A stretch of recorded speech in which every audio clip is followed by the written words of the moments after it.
Welcome to the Armchair Fantasy Football Podcast. Here are your hosts, DJ Marcotte and John Soroyce. Enjoy the show.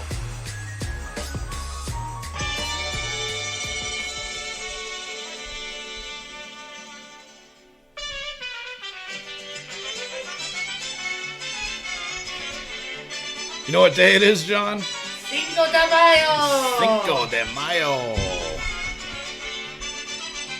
This is good music. Arriba! Celebrating Cinco de Mayo in style here at the one and only Working Class Podcast. That was fun.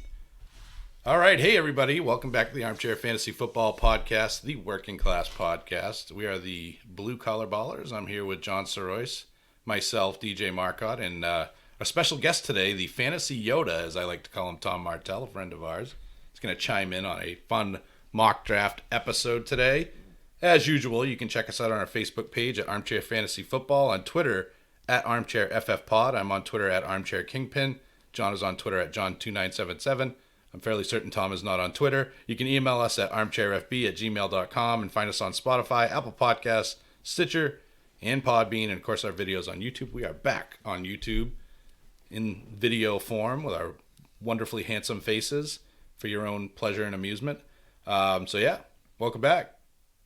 How's it going? Good, how about yourself? I feel like we haven't been in the studio in a while, but it's been a few short days, but it's good to be back in the studio in my safe place among all the COVID and Corona nonsense going on in the world. Bad news, John.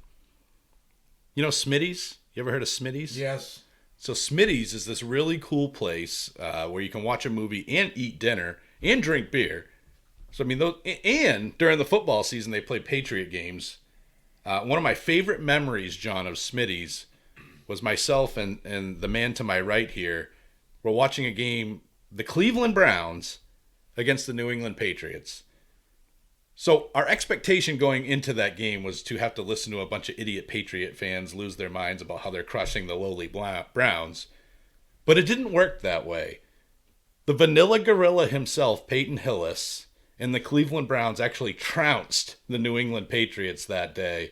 It was a very glorious day, and myself and Tom and a friend of ours, Joe, who's a Steelers fan, Tom's a Giants fan, I'm a Cowboys fan, we're rejoicing. I think we were probably the only three happy people in that entire place, but it was an awesome memory. So I say that because Smitty's has caught the COVID, and it didn't make it. Smitty's is closing down, unfortunately. Is it the chain, or is it just the one specific? As I understand it, it's that location. I believe they're franchise, much like your Dunkin' Donuts or I think Starbucks are franchise. So separate owners of different locations under a franchise banner.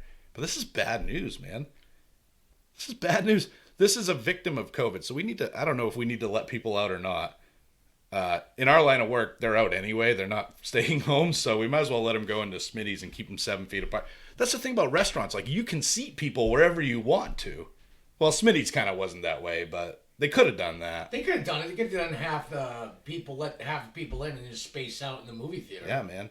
Although I will tell you, Cinemagic right up the road in Saco has upped their game. Like, I won't get into that. But Smitty's, RIP. Hopefully they come back. That's bad news for us. I think we've all gone into Smitty's a time or two with our kids and stuff like that. Tom, are you going to miss Smitty's? I am. That's our 4th of July. We go there every 4th of July, so we'll watch the fireworks.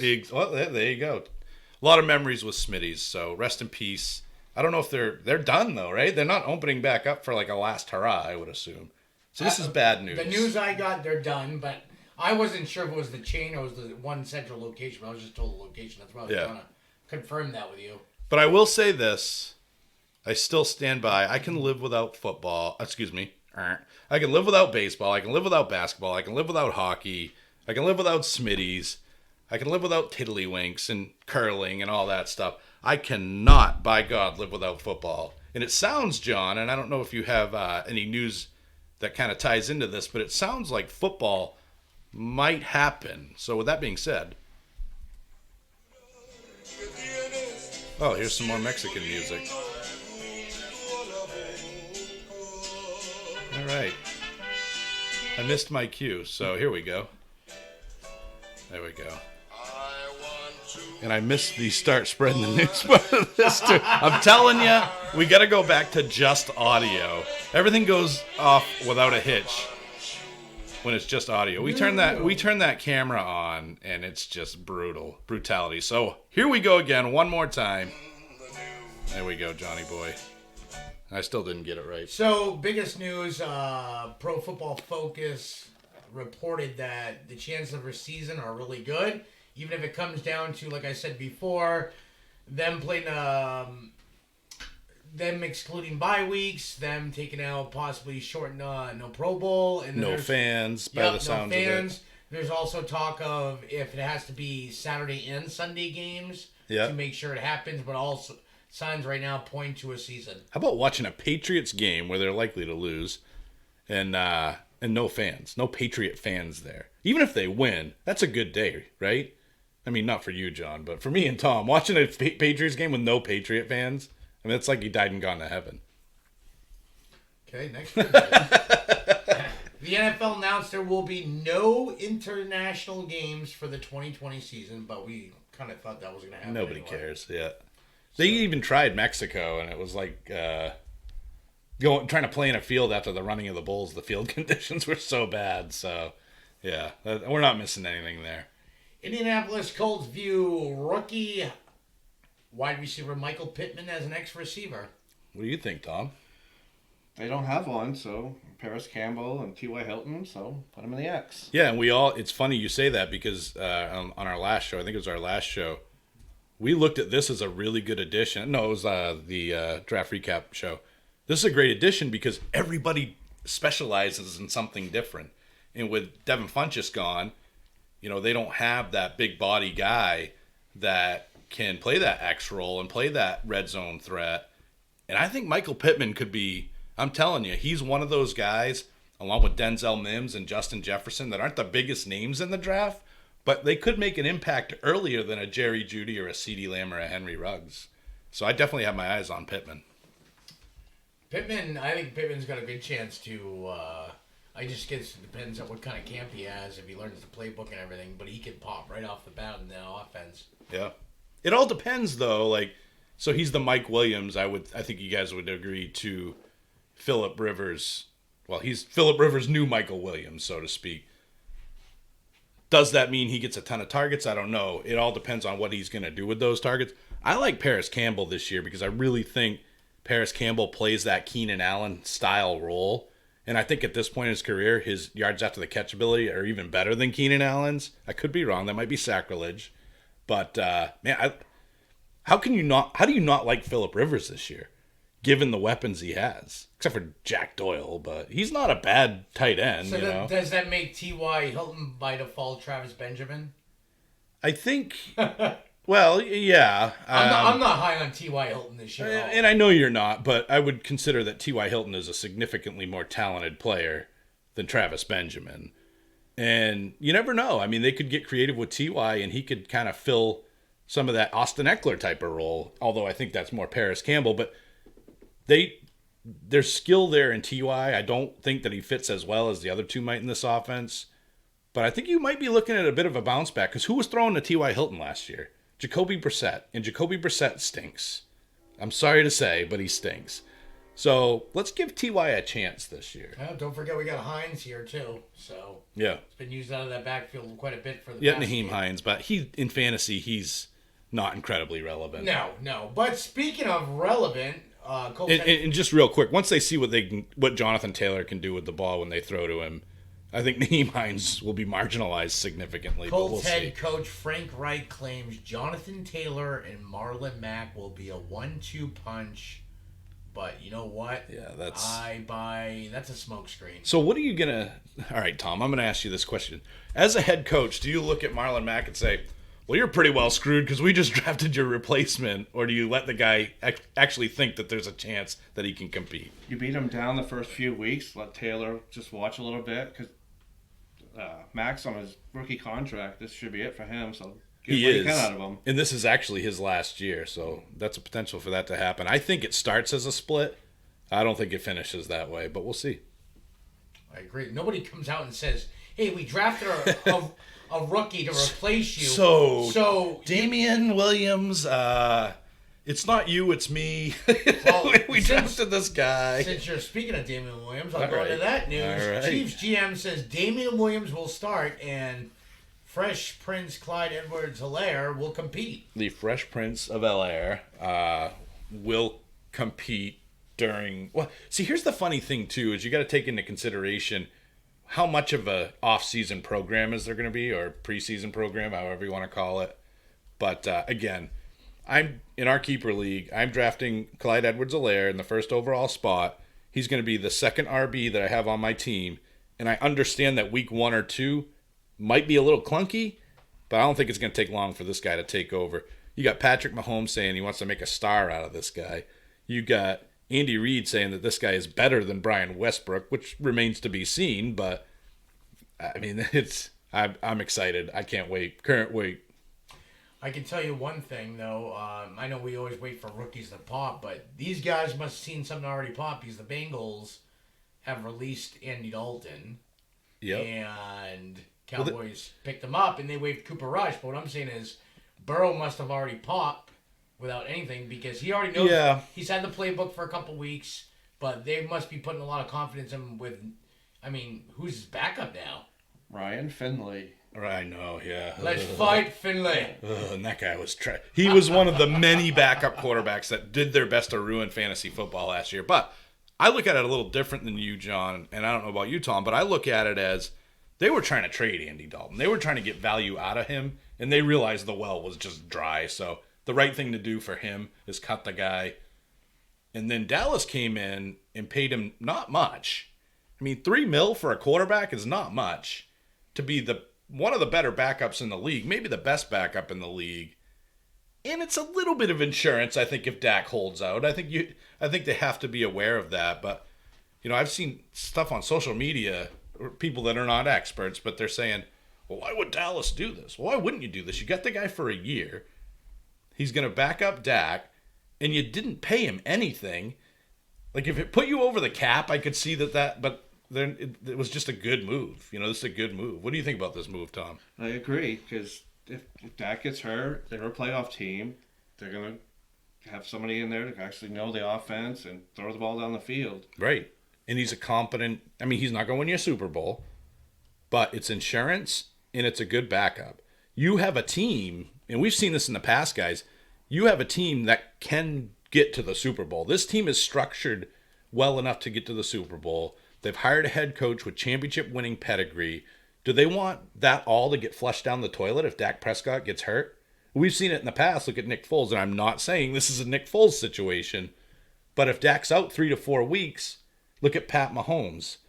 They want somebody that can step in there and at least not lose it for him. You know what I mean? At least not sabotage the season. Now, the Bengals don't have that in Ryan Finley, so hopefully Joe Burrow doesn't get hurt. But we might not have seen the last move from them either. I mean, if you're a GM or a head coach, all you have to do is look at last year's season and how many backups played. Having a good backup is actually a good thing now. Oh, yeah. So no doubt. This was it's like having a great second running back. You know what I mean? They drafted, so look at LA drafted Darrell Henderson last year, moved up in the third round to get him. And this year, they drafted Cam Akers. So, and then they have Malcolm Brown too. So you have 3 guys there. And I think same thing with quarterbacks. You can't, if you're a contending team, you have to at least have some, look at what happened to the Steelers last year. Somehow won games without Ben, but I think that was more luck than anything else. Their defense. Their defense is what held it together. Look at what happened when Cam Newton went down.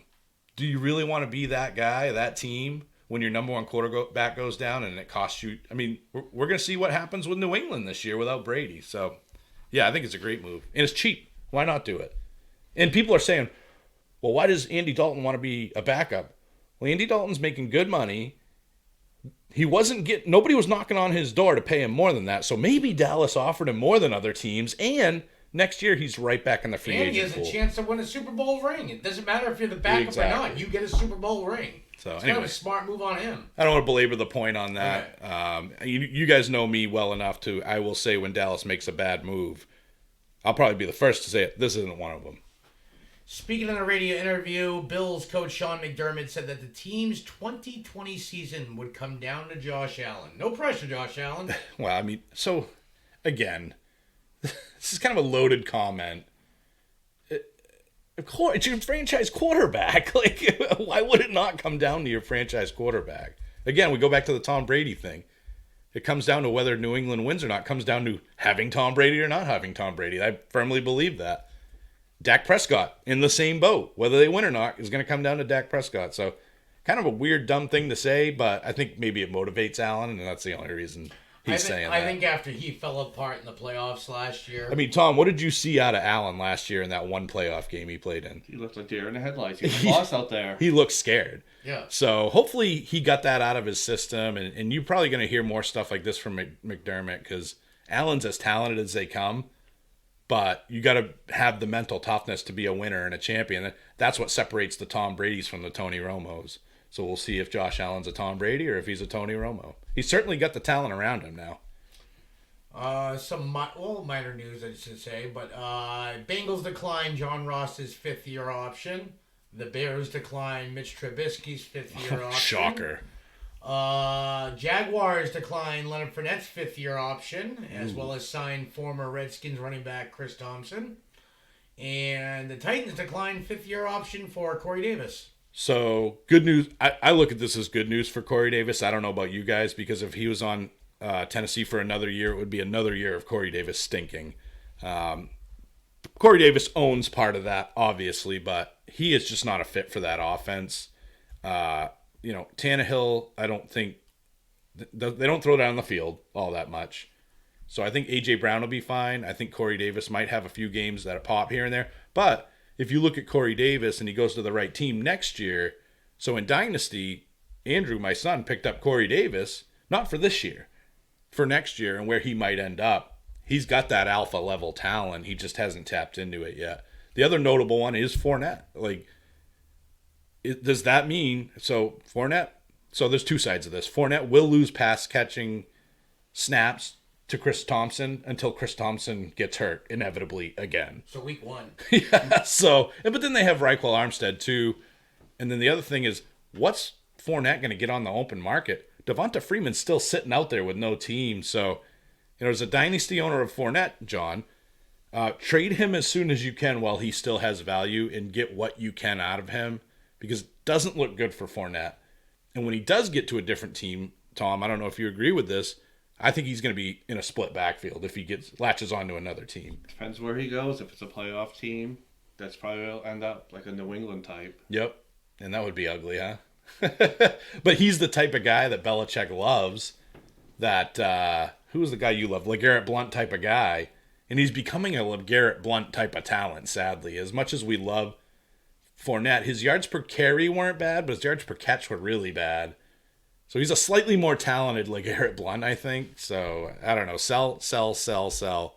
We got a guy that kept him as a fourth keeper, and now that's looking pretty ugly. But I think he'll be okay this year, but after that, I mean, and he's primed to lose his job this year, too. If this dude, who's not being kept, does anything to jeopardize his position, he's going to be benched in no time. Doug Moron does not like him. It's pretty clear. But what about the other guys, John? Anybody notable for you in terms of the guys that are not going to be aren't getting the option for that last contract? No, John year? Ross. Other than last year, he popped at the beginning and got hurt again. He hasn't really played any. He's not really shown his true colors yet. Tom, I'm going to put you on the spot. What are your thoughts on T. Higgins? Have you done any homework on T. Higgins? Very little. It's good route runner, some speed, can catch the ball. Yeah, and I think maybe that guy's more tailored toward Burrow, and John Ross isn't. This is good news for Tyler Boyd, because I was getting nervous for Tyler Boyd, but I don't know. John Ross has got limitless potential, and he showed a little bit of it last year, but just has never really truly been a fit in that Cincinnati offense. So again, a guy that you go look at, buy for nothing in Dynasty, and stash him, see what happens, see where he ends up. I got John right as I stopped right as John was drinking. Jags head coach Doug Marrone envisions using LaVisca Chenault in a variety of ways. Over who? What do you mean? Oh, in various ways. Okay, various sorry, ways. I misunderstood what you said there. Talks of him being used as a wildcat quarterback, being used out of the backfield, running the end arounds. I mean, so he'll be used in varieties of ways. I sigh because every time I hear that, it never ends well for the player in fantasy. I think of the Percy Harvins of the world and the Tavon Austins of the world. This is a different player, though. This guy's like a running back in a wide. He's a wide receiver in a running back's body. I like Chenault, and I actually think, I think he could do well in Jacksonville. Is Gunter Minshew going to be the quarterback? If so, I don't like that. I'm telling you, if they sign Cam Newton, watch out for Laviska Shenault. Because I think he could fit more of a Christian McCaffrey role than anything else. So, we'll see. I like Shenault, but I just can't trust that Jacksonville offense. I don't know about you guys. Not with Doug there. Yeah, no. How's that guy still have a job? Don't know. The owner must love him. I guess. Or he's got pictures on somewhere. So your favorite player, Chris Carson, is expected to be ready for week 1, and at the moment, Rashad Penny will begin the season on the PUP list unless he makes a miraculous recovery beforehand. DJ Dallas, anyone? I mean, I'm just saying. Ugh, it's possible, but it's Carson. The guy can't. He's definitely gonna have value out of the gate, But I think as the season progresses, he's gonna have to. The thing with Chris Carson, he's always gonna have to fight off competition because he's not that elite back. And thus far, he's done a good job until the end of last season when Penny started taking over.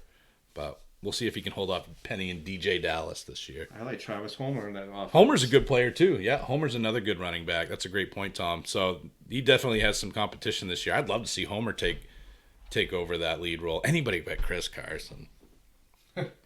Beat writer Ed Bouchette of The Athletic believes that it is not likely that the Steelers will re-sign contract year Juju Smith-Schuster. What do you think of this, Tom? I've been dying to hear your thoughts on this. He's a number 2 receiver. He was playing well with Antonio Brown there. Once Brown left, he was number 1, and he's not a number 1. Do you attribute any of that to the horrible play of Mason Rudolph? And the fact his inability to get to that number 1 option? I think that's part of it. That's part of it, but I don't think he has that in him. He's not a number 1. But there's value to be had. Like if he goes to a team where he doesn't have to be the number 1. I mean, you look at guys like Michael Gallup, give you great value. I would argue that Robert Woods is not the number 1. He gives you great value. I mean, the list goes on and on. I mean, look at Chris Godwin. I mean, so I think there's value there. I don't know what happened with Juju in Pittsburgh, though, because to me it seemed like they liked him a lot last year, and they loved his attitude, and maybe they just felt he phoned it in. But he's going to be on another team next year, so he's another guy I'm kind of shooting for in Dynasty a little bit. For cheap. But nobody's willing to give him away yet. Not yet, they're hoping. Yeah. So one last bit of Steelers news. Steelers expected to cut back on James Conner's touches. Shocker here. McFarland, dude, I'm telling you. I was hoping to get this guy in the last round of our Dynasty rookie draft. He went, 3.5, I think, or 3.6? He went a little bit before my crack at him. And, I was happy with Joshua Kelly, but I really wanted McFarland. It was Dave that picked him. A great pick. I don't know about you guys, but I think James Conner's days are numbered. John? Oh, it sounds like it. You already called him as a bust. Now this is just adding to that bust potential even more. Even if he goes from 20 touches down to 15, that's still bad. He's losing touches, and it sounds like he's going to lose them. It sounds like he's going to lose them to McFarland. I know there's still talks of Snell and all this, but I don't buy it. Nah, Benny Snell's over. I believe Connor's in a contract year too. I could be wrong. Okay, yes. so yeah, Tom, you were on the same boat with us. Days are I numbered. think Snell's going to take his. You do, Connor's huh? I like Snell. Yeah, I feel like I would have seen him pop by now, especially given he played well at the end of last year. Yeah, we'll see. All right, what do we got left for the news, Johnny boy? That's it. Wrapped it up. All right, so we got a new quick little segment here we're going to do before we dive into the mock draft, and it is called, stay with me, John, Hold, Sold, or Fold. So hold obviously means you hold on to the player. Sold, you trade him. Fold, you get rid of him. Okay? So we're going to pick 3 players, and it's hold, sold, fold. Do you guys understand the rules of this game? Yes. Okay. My 3 players that I'm going to throw at you for the first hold, sold, fold, and I'll start with you, John. Michael Gallup, Amari Cooper, and CeeDee Lamb, all 3 Dallas Cowboys wide receivers. Hold, sold, fold, John. Amari Cooper. sold. Yeah. Oh, I told you this is gonna be hard. That's the idea. That's the idea of this activity, John. I hate to is say to it. provoke thought. That's what we do I hate here. to say it, but Gallup would have to be I don't even want to say this, but out of those three, it'd have to be a fold. Yeah. And then I would hold on to CeeDee Lamb. So tell me why. Give me your thought process behind that. CeeDee Lamb is probably one of the best wide receiver prospects to come out. I mean, his everything. He could have a little more weight on him. Yeah. But it's his catch range. It's his route running. He's just a polished, ready to go wide receiver. He's not like most wide receivers that take a couple years to develop. He should be able to jump in this offense and contribute immediately. Yeah. But I do like Gallup. I almost, even then, I would almost I might actually want to fold on Cooper. Would you like to hear my Yes, thought process I would. here? So I am in agreement with the first direction you went on that. I will hold CeeDee Lamb. He's a rookie. He's got a ton of talent, and he's on a high-powered offense. I will sell Amari Cooper for two reasons. He's got a brand new contract, but there are clauses in that contract that are very team-friendly in terms of he could be off that team by, I believe, 2021, if Yes, I'm not correct. mistaken. Also, he's got the biggest name, so you're going to get the most value out of Amari Cooper, which unfortunately leaves Michael Gallup on the outside looking in. I love Michael Gallup, but I would have to move away from him because I think CeeDee Lamb has a brighter future. Tom, what do you think? I'm going to go the other way. I think Gallup's in his third year, so you're going to see him to hold. You're going to sell Cooper just because he's got that big contract. Right. He could be out in 2 years, and CD fold on him just for now. Yeah. 2 years, maybe something different. Yeah, and again, you got to take different approaches in redraft that you do dynasty. But Tom brings up a great point. We haven't even seen the third-year breakout from Michael Gallup. Unfortunately, he had 113 targets last year. I think that's going to go down due to Lamb being there. But if they do move on from Cooper, then you got Lamb and Gallup, and we're right back where we started with two studs. So it's an interesting take, but I think hold, sold, fold, say that 10 times fast, is going to be a fun little activity for us to do here and there. So we'd like to hear what you guys think about hold, sold, fold. Again, email us at armchairfb@gmail.com. What would you do with a Michael Gallup, an Amari Cooper, and a CeeDee Lamb, other than beat the Eagles? Right, John? Eagles fans are very, very insecure. I don't know what it is. You don't even start anything, and then they like poke you, and they're like, "Oh, look!" And then you pull up stats, and because we're America's team. All silence goes in. We're America's team. It's to be. Patriots fans think they have haters. Child, please act like you've been there before. Giants fans have haters too. Yeah, Mostly but Patriots Eagles fans. The Eagles won one Super Bowl. These guys talk like they. I know, won 15. they act like they forget I can anyway. see if they're Steelers fans. So you ready to mock it up, guys? Sure. Yep. All right, I got to get this set up here. So we will do a mock draft episode today. It's one of our favorite episodes. So this is officially, guys, for the 2020 season, mock draft version 1. We will do 4 mock drafts before the season starts. This is our first.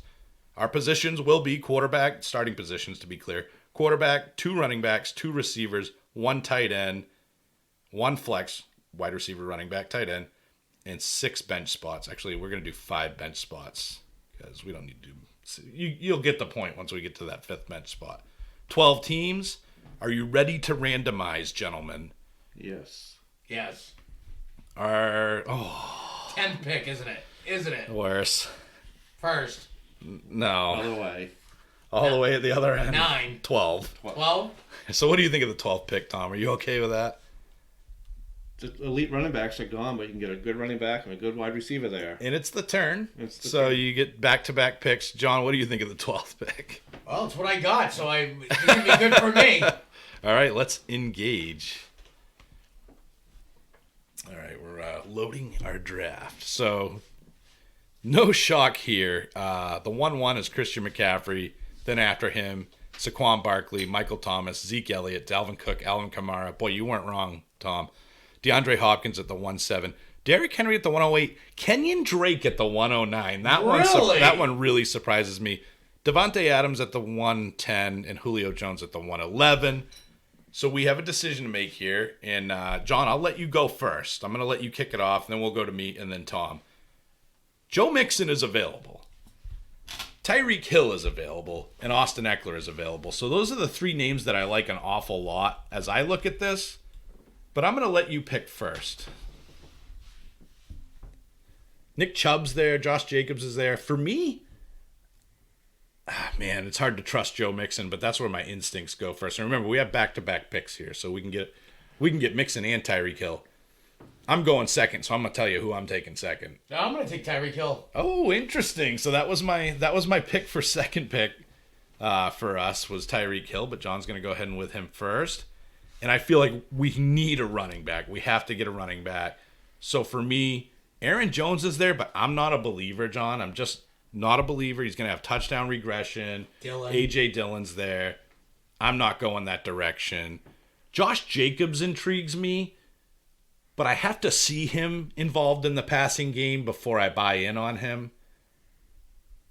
And then Austin Eckler's interesting too, but I still believe that you're going to see Joshua Kelly or Justin Jackson eat into that. The only thing that scares And Nick Chubb has Kareem Hunt. So for me, it's kind of, I guess now that I talk myself through, it's kind of a no-brainer. There's only one running back here that's going to get a workhorse load, a defined workhorse load.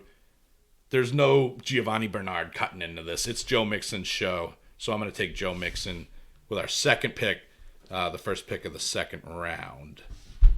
I hope you guys don't mind. So it was great because we got Joe Mixon and Tyreek Hill. Oh, Tom, you got a sweet guy right up there at the top. I don't know if you want to take him, but we'll buzz through these last run of picks that went before us.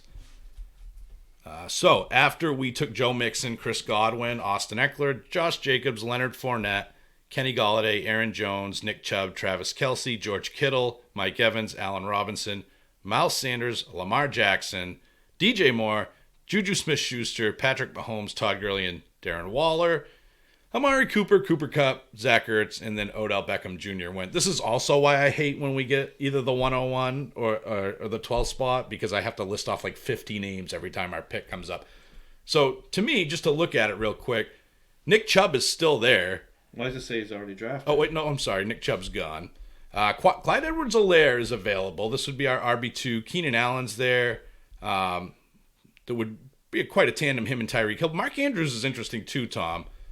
So given what you see here, who do you think you're going to take at this spot? I like Mark Andrews a lot. I just like the big body now that Hurst is down in Atlanta.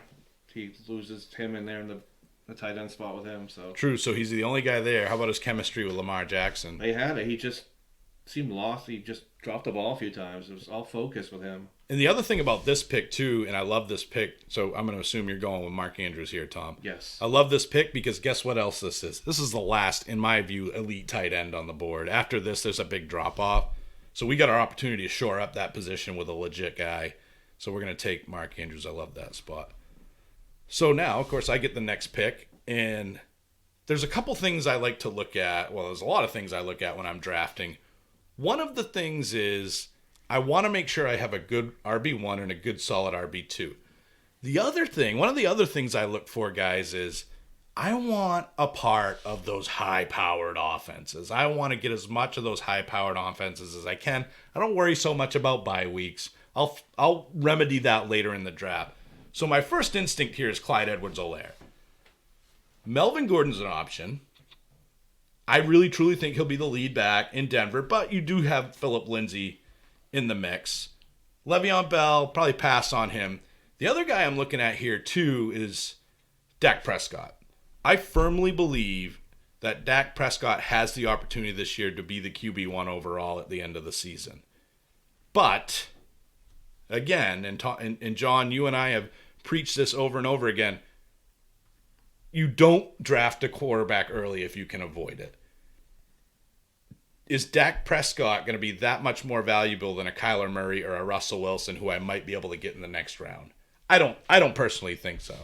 So for me, I'd rather shore up that RB2 position and get another piece of the best offense in the game in Kansas City. So I'm going to take a chance on Clyde Edwards-Helaire here, the Fresh Prince of Helaire, or El-Air. It's actually pronounced El-Air. Oh, and by the way, John, I got something for you. Since we officially have him, we have to go with the official theme song of the Fresh Prince of Bel-Air. What do you think of that pick, John? I like it. It's high upside, and not to mention Williams. Even every time he had a chance I shouldn't say chance. Every time he had the starting job, he either got hurt. He just couldn't hold on to it. He didn't produce until the playoffs. He's like playoff Rondo. It's like New Jack. We just play it until we're done talking about Clyde Edwards-Helaire. So what do you think of that pick, Tom? I like it. Andy Reid loves him, so if he's going to put him in the offense, he's going to put him out there all the time. So now we have Joe Mixon, a running back that catches passes, and we have Clyde Edwards-Helaire, a running back that catches passes. One of them's on a really, really great offense. One of them might be. We don't know. But we know what we're getting for a floor from Joe Mixon. So I think this is a great start to our draft so far. We've got our 2 running backs. We've got a stud receiver. And we've got a stud tight end. So are you ready, John? Our next pick, let me buzz through the guys that we just that were just drafted before us, pardon me. Melvin Gordon, Keenan Allen, Adam Thielen, Cortland Sutton, A.J. Brown, A.J. Green, Jonathan Taylor, Lev Bell, Calvin Ridley, sorry, John, Robert Woods, Devontae Parker, Tyler Lockett, Chris Carson, David Johnson, sorry, John, DJ Chark, T.Y. Hilton, Stephon Diggs, Devin Singletary, Terry McLaurin, Brashad Perriman, Keyshawn Vaughn, and David Montgomery. I'm sad because I was hoping either DJ Chark or McLovin would be there. So obviously, John, an opportunity is the second wide receiver position for us. But Dak Prescott's sitting there too. So what do you think? Like I said last year, I think we made the mistake not going after one of those solid, high-powered quarterbacks. I think you have to go Dak here. You want a piece of a high-powered offense. Dak finished second overall last year as a quarterback. I can't see him not replicating those numbers, or if not better, this year. And we got back-to-back picks, so we don't have to worry about losing him or losing any of the wide receivers on the board. I also do I see Metcalf is still sitting there, too. too. Don't worry about that. So we're going to take Dak Prescott. And one of the things I like to look for in a flex, and this is, again, our wide receiver too, but I like to look for in a flex is a guy with a high ceiling. And we have Tyreek Hill, one of those guys with a high ceiling, and DK Metcalf is still there on the board. It would be a very dynamic yet potentially crippling wide receiver duo if these guys both had bad games on the same week, because they're going to have bad games, right? This is going to happen. But I like DK Metcalf, so that's interesting to me. We've got Dak Prescott, our quarterback. So for me, it is definitely wide receiver. So when you look at it, Jarvis Landry, old reliable Jarvis Landry. I know, Tom, you got a sweet tooth for Jarvis Landry. So that might be a good strategy to offset a high-powered guy like Tyreek Hill with a steady Eddie like Jarvis Landry. Or I could go DK Metcalf and just go all out, gunslinger mentality. And if we get 30 apiece out of those guys, it's a win. And if we get 2 apiece out of those guys, it might be a loss. So that's an interesting thought process as well. Another guy that I'm looking at is Deebo Samuel. I really like what Deebo Samuel brings to the table, but with Metcalf and Landry, I think there is an expectation that there's a certain floor that you'll get. Deebo's kind of more an unknown. We don't quite know. We think he's going to be really good. We think he's going to run and catch. But with Ayuk now on the team, who knows? So I'm not ready to invest in him as my wide receiver too. Some other names on the board: Brandon Cooks, Tyler Boyd, Julian Edelman. That's interesting. But again, a lot of unknown there. You don't know what kind of role he's going to be in an offense without Tom Brady. So for me, it's a coin flip. I'm going to bring it all the way back around to DK Metcalf and Jarvis Landry. Landry's hurt at the beginning of the season, but we don't really worry about injury when we draft. We're going to hope that he's there. This is a tough one for me, guys. DK Metcalf or Jarvis Landry. There's a little of the unknown with Clyde Edwards-Helaire. There's a tiny bit of the unknown with Joe Mixon. So I'm going to play it safe, and I'm going to take Jarvis Landry with this one. What do you guys think of that? Tom, I know you love that. I love Landry. He's one of my guys I always get every year. So what about you? He's consistent. I like him. So we have Hill, who's that boom guy, and Jarvis Landry provides us with some safety, I would say. So after Jarvis Landry, we had a slew of picks go here. Kyler Murray, Deebo Samuel, Russell Wilson, Tyler Higbee, James Conner, Austin Hooper, Evan Ingram. Sure glad we got that tight end early. Mark Ingram, DK Metcalf went at the 6'9". Deshaun Watson, Will Fuller, Justin Jefferson, Josh Allen, Drew Brees, Brandon Cooks, Matt Ryan, Tom Brady, Carson Wentz, Michael Gallup, your boy John, Matt Stafford, and Julian Edelman. So we're in an interesting spot here.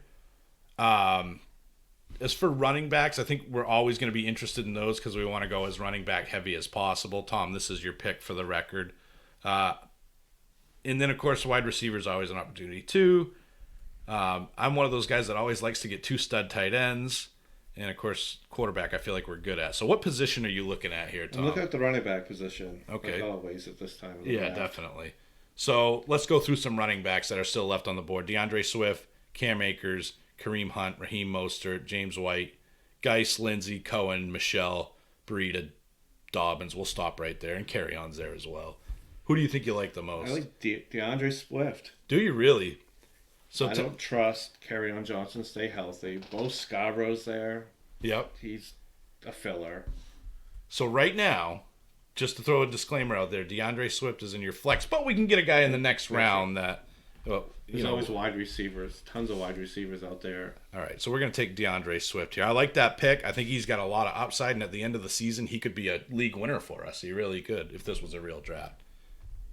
All right, next up on the list, John Saiwa. You're up. Stop texting, by the way. Tyler Boyd. He good. Kareem Hunt. He good. What position are you looking at here? I'm looking at wide receiver. Marquise Brown. He could provide us with some of that upside. I just don't trust Marquise Brown. So talk through the list of guys that are there, John. Tyler Boyd's there. I see with A.J. Green back, he gets his swag back, I guess the word I want to use. You worried about T. Higgins at all? Not off the bat. No, he's a rookie. I think he's going to earn his spot.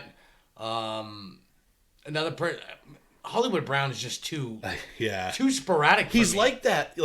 He's like that really hot girl. Like, you know that it could be really good, but you also know she's going to cheat on you in all likelihood. Marquise Brown can give you a really good output, but he can break your heart a lot of weeks. Yeah, and I don't know what Diggs is going to do to John Brown. Not to mention Allen. He could elevate John Brown. He could elevate. Look what he did for Adam Thielen. Marvin Jones is there. Our Marvitron, our boy. Yeah. Pretty consistent. But if I'm going to take, I'd rather have Boyd for the consistency because he has that upside as well. So I'm going to play devil's advocate with you. What about CeeDee Lamb? No, I would take Judy over Lamb. Would you? Yes, only because of opportunity. I just don't. Yeah, but look at the. So, and I'm going to push back on you a little bit because that's how we provoke thought as we disagree at times. I would rather have CeeDee Lamb as the third receiver for Dak Prescott than Jerry Jeudy as the second receiver for Drew Lock. That's just my thought process there. But we're not picking either of those guys, right? No, just interesting, thought-provoking I think commentary. Tyler Boyd, to be safe, you're looking at 6 receptions, 60 yards. That's your floor. Yeah. Your ceiling could be 9 receptions, 90 yards easily. So I'd rather have Boyd with more consistency there. And I think with Burrow there now and Green back, I think you will see that 15 to 18 point kind of like floor for him. I'm going to throw one more monkey wrench into things. Wide receiver's pretty deep, right? Correct. Cam Akers is still there. There is a school of thought that you could really stack up your running backs, have another potential, workhorse back, if not a big part of the timeshare, and still get a couple of nice receivers in the next rounds. Just a thought. And I want to know what you think of that. I think it's still a gamble. I mean, I get they drafted him, but you still got a three-headed monster there that you don't know who's going to escape with the job. Just because they drafted Akers doesn't mean he's handed the starting job. Yep. It could be Malcolm Brown out of the 3 that get the job as well. It could be. I'd rather have Boyd for the consistency. No, I know what he can do, and I know what he's going to do for a floor. As for Akers, I don't know if this man's going to get more than 5 touches. He could get all 20. And that's why I ask those questions, because I want to put some thought behind it and why we're making these picks. Tom, what do you think about that scenario? Same thing. Tyler Boyd's Mr. Consistent for Cincinnati. We got a couple consistent wide receivers here with Jarvis Landry, and now we're selecting Tyler Boyd. So, after Tyler Boyd, John Brown, James White, Raheem Mostert. Oh, it's going too fast for me, guys. My eyes are getting old. John Brown, James White, Raheem Mostert, Cam Akers, Kareem Hunt, Mike Williams, Marquise Brown, Darius Geis, Philip Lindsay, J.K. Dobbins, like that pick. Marvin Jones, Hunter Henry, Noah Fant, Tariq Cohen, Sterling Shepard, Henry Ruggs, Anthony Miller, Sony Michel, Jerry Jeudy, Rob Gronkowski, Darrell Henderson, and Hayden Hurst, which is a heartbreaker because I was hoping to get my hands on him. So this puts us in an interesting situation, guys. The well is starting to get a little dry here. CeeDee Lamb's still there, though. And what do I always say, John, about cream? Cream rises to the top. It rises to the top. So automatically my eyes are drawn to CeeDee Lamb. We have another pick. We could select a running back with the next pick. You guys picked a couple. Well, I picked a safe receiver in Jarvis Landry. John, you picked another safe receiver in Tyler Boyd. I might go a little unsafe here with CeeDee Lamb, but there's another guy here that I just have a really good feeling about. Tom, you might know who he is. Darius Slayton? It is indeed Darius Slayton. I really like the upside of this kid this year. They have not made any moves in New York, guys, at the wide receiver position at all, whether it be in the draft or whether it be in free agency. So to me, they believe in Darius Slayton. They believe in Golden Tate. They believe in Sterling Shepard, but Sterling Shepard can't stay healthy. So I feel like for me, this isn't a sexy pick, but I think it's the right pick to make because I look at Darius Slayton as a guy that's got breakout capability written all over him. But let's not forget, Tate, I think it turns 31 or 32 Tate's no spring chicken. Shepard, I think, is 27 going on 28. And he's always hurt. Yeah. So Darius Slayton could be the number one receiver on this team by the end of the season. And I'll even take it further than that. I think he will be. I think Darius Slayton here, guys, at this point in the draft, as our fourth receiver, could be a steal. And I could argue with you guys that he might end up at the end of the season the second most productive receiver on our team. I love Darius Slayton, and I love where he's going in drafts, which makes it even so much the better.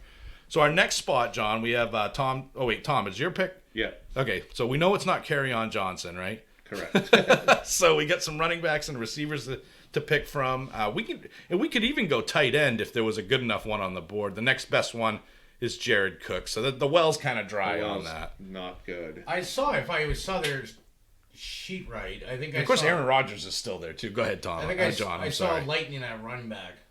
Thunder and lightning. Do you see a little Matt Breida action? Yeah. That's and Jordan Howard. So those are intriguing picks. But this is...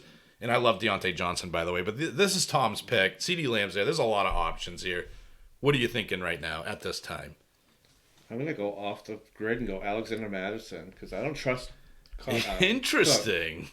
That's a bit of a reach, but I like where you're going. Oh, we picked another 20 guys, so... This is true. But just in case you guys are wondering, Tom goes off the beaten path in drafts sometimes, and this is another one of those picks. But at this stage of the game, in my opinion, John, and you tell me what you think, we're looking for potential league winners because we've got our starting squad, we've got our foundation, so now we're looking for league winners.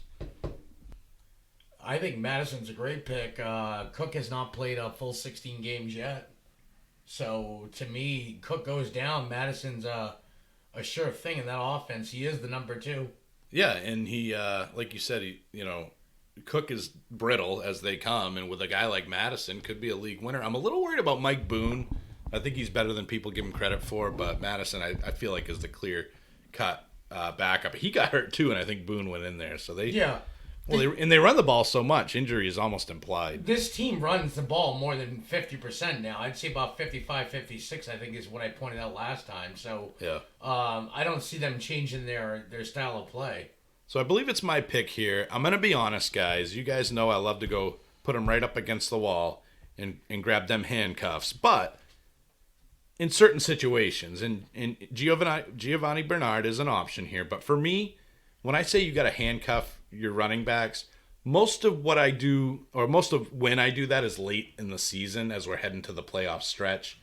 I will only pick handcuffs for truly elite guys that have guys behind them that are really going to be that truly elite guy potentially when they take over that spot. One of them is Alexander Madison for Dalvin Cook, of course. Tony Pollard's another one for Zeke Elliott. So there's only a few guys that I think are worthy of drafting the handcuff. They have to have a direct shot into that lead back role if that guy's going to be hurt. I don't necessarily see that with Giovanni Bernard. There are some other running backs there that could slide into that spot. I did kind of talk to Tom. We took a quick break about actually handcuffing a wide receiver. I'm very interested in drafting McCole Hardman because if Tyreek Hill goes down, this guy is the carbon copy of Tyreek Hill. And he will take that action all day long. And Sammy Watkins, I'm sorry, I'm not a believer. So he's somebody I'm interested in as well. And then, of course, with running back, and remember, we have back-to-back picks here. There are some opportunities at running back. I really like the McCole Hardman idea. And we have enough receivers, guys, where we can waste that extra spot on him. We're not going back up tight end at this point. We're not going back up quarterback at this point. So let's play it safe and get McCole Hardman, who, if Tyreek Hill goes down for whatever reason or gets arrested, we got a guy that's going to be exactly just like Tyreek Hill. So who's got the last pick here, guys? Johnny boy? Johnny does. All right, so running back's a need at this point, but not a big need. You could really go anywhere you want in this one, John. There's some interesting receivers that are there that could potentially pop. Devonta Freeman is interesting because you feel like he might. I feel like this is what's going to happen, John. I just want to throw this out there. Devonta Freeman gets signed by Tampa, and then your boy is completely obsolete. But I don't know if that's going to happen or not. So that's kind of an unknown. So what are you thinking here, John, with the names that are left? The name that's really popping to me that I see is Anthony McFarland Jr. For the news we just got based on that Connor's touches are going to go down, they drafted McFarland with high expectations. I think that he would be a high upside pick, and it's not someone we need to start immediately. Right. So even if he popped like week 6 or 8, here we are with another starting running back. A different type of pick. Alexander Madison, we're I hate to say hoping for injury, but we're understanding that that's somewhat implied with Dalvin Cook. He could be a league winner. And then Anthony McFarland, the opportunity to just take over that lead role in Pittsburgh. And how important is that lead role in Pittsburgh, guys? I mean, we've seen guys just dominate. With Big Ben back, it makes a huge difference there. I love that pick. Tom? I do too, but yeah. Dad's name is Booger. That's the only thing bugging me. This is true, and he is annoying, but hopefully his son's not. So we're going to take Anthony McFarland, and that's going to shore up our draft, guys. So just to buzz through, and by the way, the draft grades don't mean anything this time. I don't buy it this time of the year. But anyway, our team is quarterback Dak Prescott, running backs, this is the starters, Joe Mixon and Clyde Edwards-Helaire. I love that. We got some safety, and they're both dynamic. I mean, those guys could each give you, there could be weeks where you're getting 20 to 30 from both those guys. Tyreek Hill and Jarvis Landry, I love it. The fast, high-flying, exciting guy and the boring, steady guy that gives you the same amount of points pretty much every week. Mark Andrews, one of the better young tight ends in the league. And, in my view, an elite tight end. DeAndre Swift at the flex, but we'd probably play Tyler Boyd straight right out of the gate there in the flex. And then, of course, Darius Slayton, a guy I love, Alexander Madison, McCole Hardman, and Anthony McFarland. So our starting roster is really solid. And then we have guys that could truly be league winners down the stretch, and some that are just going to produce for you week in and week out. Darius Slayton being one of those, Tyler Boyd. And I love Anthony McFarland. I mean, he probably hurt our grade here, but at the same time, knowing what we know, and this is why you guys should be listening to us, Anthony McFarland's going to be a league winner this year. I firmly believe that. So that's it for the mock draft episode. I want to thank my buddy Tom Martell for popping in with us. You did a great job. Second time around. We hope to have you back soon. You can come in whenever you want. It's not you're furloughed now, so you got all the time in the world. And, of course, John Soroyce, my buddy over here, my fantasy life mate since day one. 100-plus episodes and counting. And myself, DJ, thank you guys for tuning in, and we'll see you next time. See you guys. Say bye, Tom. There we go. Thank you for listening to the Armchair Fantasy Football Podcast. Thanks for supporting the show. Until next time.